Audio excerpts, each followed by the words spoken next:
Praise the lord. ప్రభు అయిన యేసుక్రీస్తు నామంలో మీ అందరికీ మా హోసన్నా మినిస్ట్రీస్ తరపున హృదయపూర్వకమైన వందనాలు తెలియపరుస్తున్నాను.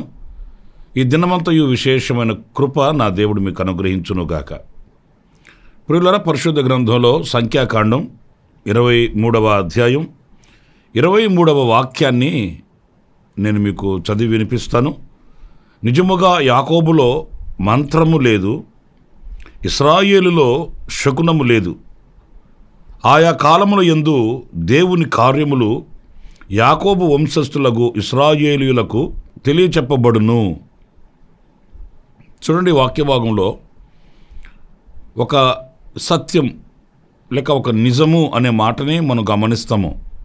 అదేంటంటే యాకోబులో మంత్రము లేదట, శకునము లేదట. అంటే ఈరోజు ఈ మాటలు మనం ఆలోచించినప్పుడు శకునము అనే మాట కానీ, మంత్రము అనే మాట కానీ, ఇవన్నీ ఎలాంటి అనుభవాలని మనకు తెలియపరుస్తున్నాయి అని అంటే, మాయ చేయడం, లేని దానిని ఉన్నట్లుగాను ఉన్నదానిని లేనట్లుగా మాయ చేసి ఏదో చలామణైపోవాలి అనే అనుభవం ఇశ్రాయేలులో లేక యాకోబులో ఏమాత్రం కూడా కనిపించదు అనే మాట ఈ వాక్యంలో మనకు ఆశ్చర్యాన్ని కలిగిస్తుంది. ఇది సత్యం, ఇది నిజం. ఎందుకంటే దేవుడు వాళ్ళని నిర్దోషమైన గొర్రెపిల్ల రక్తము చేత ప్రోక్షించి వారిని ఐగుప్తులో నుంచి విడిపించాడు, వారిని నడిపించాడు. పగలు రాత్రి ఆయన ఆవరించి ఉన్నాడు. ఆయనే వారికి నడకను నేర్పించి త్రోవను చూపించి వారిని నడిపించుకుని తీసుకుని వచ్చాడు. వారిలో ఎలాంటి అనుభవాలు కనిపిస్తాయి అనంటే, ఎలాంటి వంకరతనమైన మంత్రమైన శకునమైనను లేకుండా ఒక యథార్థమైన పవిత్రమైన జీవితాన్ని కనపరిచిన వ్యక్తులుగా వాళ్ళు మనకు కనిపిస్తారు. ఇక్కడ మనం గమనించాలి, మరి ఈ రోజున ఈ ఆత్మీయ యాత్రలో మనము కూడా మనం కోరిన రేవుకు మనం చేరుకోవాలి, గమ్యం మనం చేరుకోవాలి అనుకున్నప్పుడు ప్రతిదినం ఆయన చేత నడిపించబడాలి, ఆయన చేత పోషింపబడాలి, ఆయన చేతనే మనం ఆదరణ పొందాలి అనుకున్నప్పుడు మరి ఆనాడు ఇశ్రాయేలీయులకు కలిగిన ఆ ఆధ్యాత్మికమైన విలువల్ని మనం కూడా కలిగి ఉండాలి అనేది ఈ వాక్యం మనకు చెప్తున్న పాఠం. చాలామంది ఈ రోజున భక్తి చేస్తూనూ కూడా వంచన చేయడం మనకు కనిపిస్తుందండి. అంటే గారడీ చేయడం, ఇంకా కాస్త బాధ కలిగేటట్టు మాట్లాడితే మరి ఈ మాట అనేకులకు నచ్చదేమో కానీ వేషధారణగా బ్రతకడం అనేది మనకు అలవాటైపోయింది. అంతరంగికంగా ఒక విధంగా ఉంటాము, బాహ్యంగా మరొక విధంగా ఉంటాము. లోపల ఒకటి ఆలోచిస్తూ ఉంటాము, బయటికి ఒకటి చెబుతూ ఉంటాము. బయటికి భక్తుల్లాగా కనిపిస్తుంటాము, హృదయంలో పాపం నివసిస్తూ ఉంటుంది. ఇలాంటి అనుభవాలు ఈ రోజున లోకంలో మనం చూడగలుగుతున్నామండి. భక్తులు అని పేరు పెట్టుకున్న గొప్పవాళ్ళు కూడా ఈ రోజున ఇదే పోకడలో ఎవరి తరహాగా వాళ్ళు ప్రవర్తిస్తున్న ప్రవర్తన మనకు కనిపిస్తుంది. ఎవరి దగ్గర నిలబడితే వాళ్ళలా మాట్లాడడం, ఎవరి దగ్గర ఉంటే వాళ్ళలా మారిపోవడం, ఇలాంటి పరిస్థితులు సమాజంలో మనం చూస్తూ ఉన్నామండి. కానీ ఇశ్రాయేలులు అలా కాదు. వారిలో దేవునికి, మనుషులకు కాదు, అధికారులకు కాదు, నాయకులకు కాదు, సాక్షాత్తు దేవునికే వారిలో ఏమాత్రం వంకరతనం కనిపించలేదట. శకునము అంటే మాయ చేయడం, అది కాదు ఇది, ఇది కాదు అది, నేను అట్లా అనలేదు ఇట్లా అన్నాను, ఇట్లా అనలేదు అట్లా అన్నాను, అసలు నా భావన అది కాదు, ఇలాంటి మాయ చేసే మాటలు కొన్ని ఉంటాయండి. అవి దేవునికి అసహ్యమైన కార్యక్రమాలండి. ఏదైనా యథార్థంగా ఉన్నది ఉన్నట్లుగా తప్పును ఒప్పుకుంటే క్షమించబడతామని వాక్యం కూడా చెప్తుంది. అతిక్రమములను దాచిపెట్టుకున్నవాడు ఎప్పుడు కూడా వర్ధిల్లడు అనేది సత్యవాక్యం సెలవిస్తున్నటువంటి అనుభవం అండి. అంచేత ఈ యాకోబులో ఈ అనుభవాలు, ఏ అనుభవాలు? ఈ వంచన చేసి మాయ చేసే అనుభవాలు వారిలో లేవు గనుక ఆయా కాలముల యందు దేవుని కార్యములు యాకోబు వంశస్థులకు ఇశ్రాయేలీయులకు తెలియచెప్పబడును. దేవుని కార్యాలు ఆయా సందర్భాలలో ఆయా కాలముల యందు వాళ్ళకి తెలియపరుస్తూ వచ్చాడట ఆయన. నా ప్రియమైన దేవుని బిడ్డలారా, ఈరోజున ఆ దైవ కార్యక్రమానికి మనం ఎందుకు పాత్రులము కాలేకపోతూ ఉన్నాం?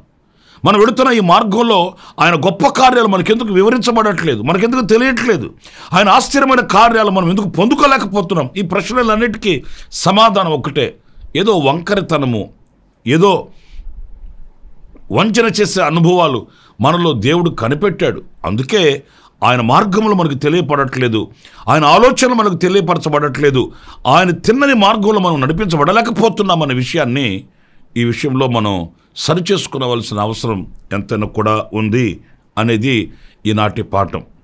ఇంకొక విషయాన్ని నేను మీకు జ్ఞాపకం చేస్తాను. అది కీర్తనల గ్రంథం 116వ కీర్తన 16వ వాక్యాన్ని గమనించినప్పుడు, యెహోవా నేను నిజముగా నీ సేవకుడను. చూసారండి, ఈ వాక్యాల్లో నిజముగా నిజముగా అనే మాట మనం చూస్తాము. నేను నీ సేవకుడనయ్యా, నిజముగా నీ సేవకుడను, నీ సేవకుడను, నీ సేవకురాలి కుమారుడనై ఉన్నాను, నీవు నా కట్లు విప్పియున్నావు. ప్రియమైన దేవుని బిడ్డలారా, ఆయనను సేవించు వారిని, ఆయనకు సేవ చేయు వారిని ఆయన ఎప్పుడు బంధకాలలో, ఇబ్బందులలో, కట్ల మధ్య, ఆటంకాల మధ్య ఆయన ఉంచడండి. పేతురు చరిత్ర ఇందుకు మనకు దర్పణం పడుతుంది. పేతురుని తీసుకుని వెళ్ళి చెరసాలలో ఉంచారు. ఎవరు ఆయన కోసం సాహసం చేసిన వాళ్ళు లేరు, త్యాగం చేసిన వాళ్ళు లేరు. మెట్టుకు పేతురు కూడా హాయిగా పడుకొని నిద్రపోతున్నాడు. ఆయనకి చింత కలవరం ఏమీ లేదు. ఎందుకంటే భారము యెహోవా మీద మోపుము, ఆయనే నీ హృదయ వాంఛను తీర్చును అని వాక్యం సెలవిస్తున్నప్పుడు కంగారు పడడం ఏంటి, కలవరపడడం ఏంటి? నా దేవుడు నాకు కాపరిగా ఉన్నాడు, ఆయన తమ దూతనంపి నా ఆపదలలో ఆయన నన్ను కాపాడుతాడు. విశ్వాస వీరుడు కదండి. అంచేత ఆయన హాయిగా పడుకొని నిద్రపోతున్నాడు. వాక్యంలో మనం చదువుతాం కదా, దేవదూత రావడం, లోపలికి వెళ్ళడం, పేతుర్ని నిద్ర లేపడం, పై రుమాలు పైన వేసుకోమని చెప్పి, చెప్పులు తొడుక్కోమని చెప్పి బయటకు తీసుకుని వచ్చి, ఏ సంఘం అయితే ప్రార్థన చేస్తూ ఉన్నారో ఆ సంఘం దగ్గరికి తీసుకుని వెళ్ళి ఆ సంఘానికి దైవజనుని అప్పగించినట్లు వాక్యంలో మనం చదువుతూ ఉన్నామండి. అవును, ఏ సేవకుడైనా, ఏ దైవజనుడైనా, ఆయనను సేవించువారు ఎవరైనప్పటికీ వారు బంధకాలలో నలిగిపోతూ ఉంటే ఆయన చూస్తూ ఉండేవాడు కాదు. కలవరాల మధ్యలో కుమిలిపోతూ ఉంటే ఆయన నవ్వుకునేవాడు కాదు, ఆయన ముఖం చాటేసేవాడు కాదు, ఆయన వెనుతిరిగి వెళ్ళిపోయేవాడు కాదు. కానీ ఇక్కడ వ్రాయబడి ఉంది, నేను నిజముగా నీ సేవకుడనయ్యా, నా కట్లు నీవు విప్పి ఉన్నావు. సాతానుగాడు ఏం చేస్తాడు? మనల్ని దైవ సంబంధమైన కార్యక్రమాల వైపు నడవనివ్వడు, దైవ సంబంధమైన కార్యక్రమాలకి ఏమి చేయనివ్వడు, దైవ సంబంధమైన కార్యక్రమాలని ఆలోచించనివ్వడు, దైవ సంబంధమైన కార్యక్రమాలను చూడనివ్వడు. వాడు అన్నీ కూడా అరికడ్డుతాడు, బంధిస్తాడు, బంధకాలు కలిగిస్తాడు. ఏ విధంగానైనా మనల్ని ఆపాలని అభ్యంతరాలు కలుగు చేసే అపవాది సాతానుగాడు. అయితే ఆ బంధకాలలో ఆయన మనల్ని ఉంచేవాడు కాదు, కానీ వాడి బంధకాలు ఏమైనప్పటికీ ఆయన తొలగిస్తాడు. ఈ మాటలు వింటున్న నా ప్రియమైన సహోదరులారా, మీ బ్రతుకులలో ఏ బంధకాలు ఉన్నాయో, ఏ ఆటంకాలు సాతానుగాడు కలిగిస్తున్నాడో, ఏ అవరోధాలు పుట్టిస్తున్నాడో, ఎలాంటి అభ్యంతరాలు కలిగించి నీ ఆత్మీయ యాత్రకి ఆటంకం కలిగిస్తున్నాడో, నిశ్చయముగా నా దేవుడు నీవు ఆయనను సేవించువాడు అయితే ఆ ఆటంకాలన్నీ తొలగిస్తాడు, నీ యాత్రను ఆయన కొనసాగింపచేస్తాడు. అలా చేయుటకు ఆయన శక్తి కలిగిన సమర్థుడైన దేవుడు, ఆయన పేరే నజరేయుడైన యేసు. చూడండి, ఈ వాక్య భాగంలో మనం గమనించినప్పుడు 12వ వాక్యంలో ఇలా వ్రాయబడి ఉంది, యెహోవా నాకు చేసిన ఉపకారములన్నిటికీ నేను ఆయనకేమి చెల్లించుదును. ఆ దైవజనుడు చెప్తున్నాడండి, నేను నిజముగా నీ సేవకుడనయ్యా, నీ సేవకురాలి కుమారుడనయ్యా, నీవు చేసిన ఉపకారములకు నేనేమి చెల్లించగలను. ఏం చేశాడు అంత ఉపకారాలు అనంటే మీరు 3వ వాక్యం దగ్గరికి వెళ్ళాలి. ఆ 3వ వాక్యం దగ్గర నుంచి మనం చదివితే ఏం రాస్తుందంటే, మరణ బంధకములు నన్ను చుట్టుకొని ఉండెను, పాతాళపు వేదనలు నన్ను పట్టుకొని ఉండెను, శ్రమయు దుఃఖమును నాకు కలిగెను. అప్పుడు యెహోవా దయచేసి నా ప్రాణమును విడిపింపుమని యెహోవా నామమును బట్టి నేను మొరపెడితిని. యెహోవా దయాళుడు, నీతిమంతుడు, మన దేవుడు వాత్సల్యము గలవాడు, యెహోవా సాధువులను కాపాడువాడు. నేను కృంగి ఉండగా ఆయన నన్ను రక్షించెను.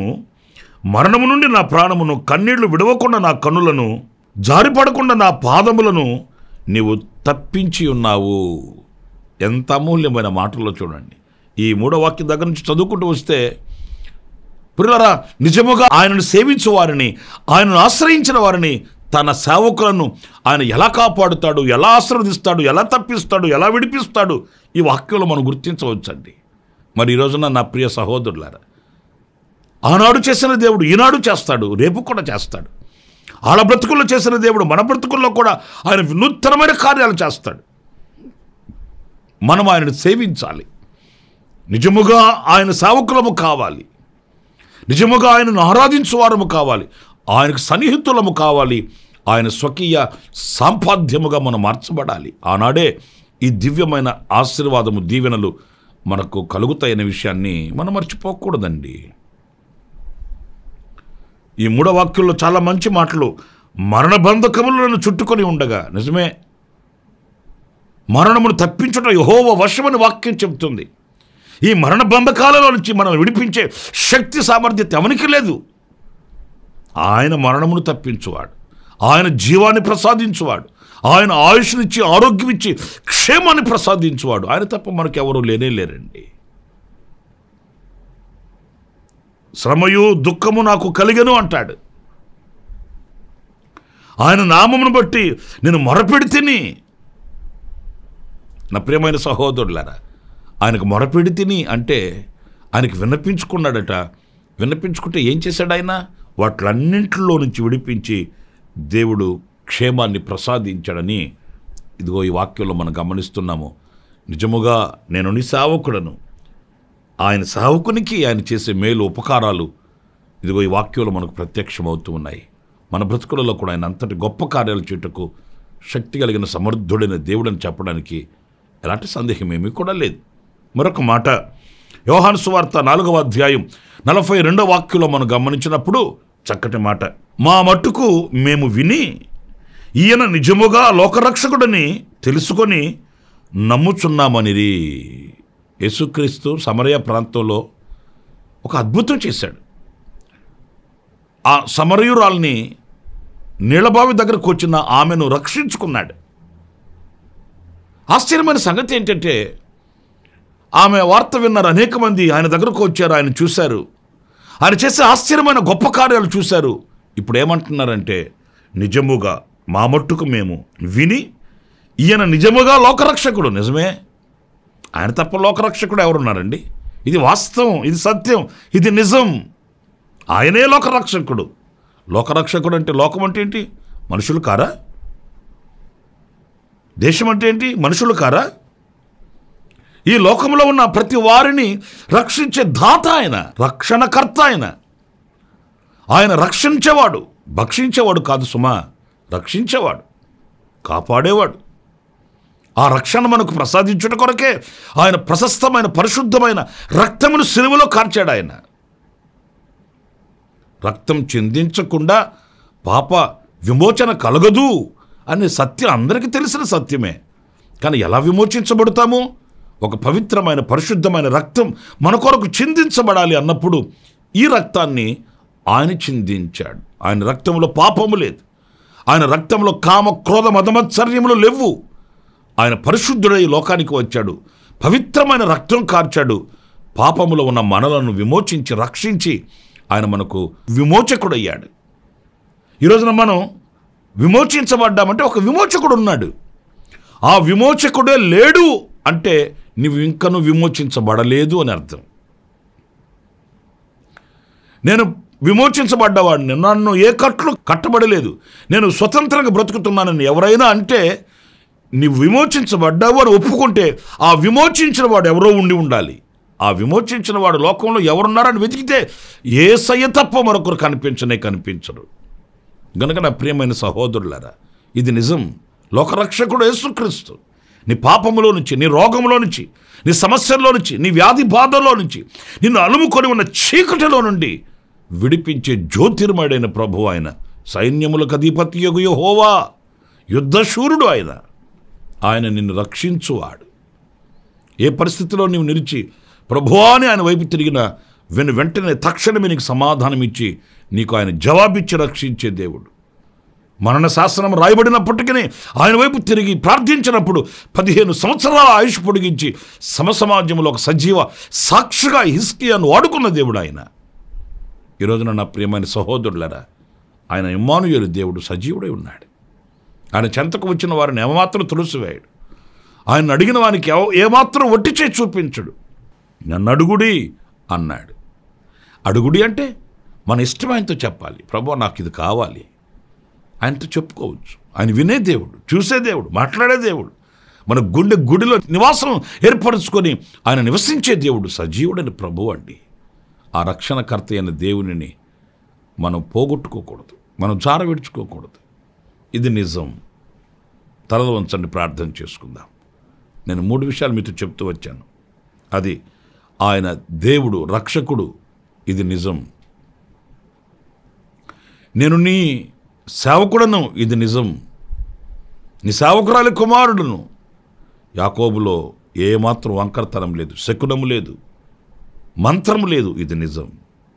నా ప్రియ సహోదరులారా, సత్యాన్ని గ్రహించాలి, నిజాన్ని చూడగలగాలి. అలాంటి ఆధ్యాత్మికమైన విలువలు మనం ఆపాదించుకోవాలి. కృపా సత్య సంపూర్ణుడ, జీవాధిపతి అయిన ప్రభువా మీకు వందనాలు. నైనా సత్యాన్ని గ్రహించే ఆత్మనేత్రములను మీరు మాకు అనుగ్రహించినందుకు వందనాలు. సత్యాన్ని గ్రహించి సత్య సంబంధులమై నీతో సహవాసాన్ని కలిగి సాగిపోవటకు సహాయం చేయమని మమ్మల్ని ఒక్కొక్కరిని మీ చేతులు సమర్పించుకుంటూ యేసు నామములో ప్రార్థించి వేడుకొనుచున్నాను తండ్రి. ఆమేన్, ఆమేన్.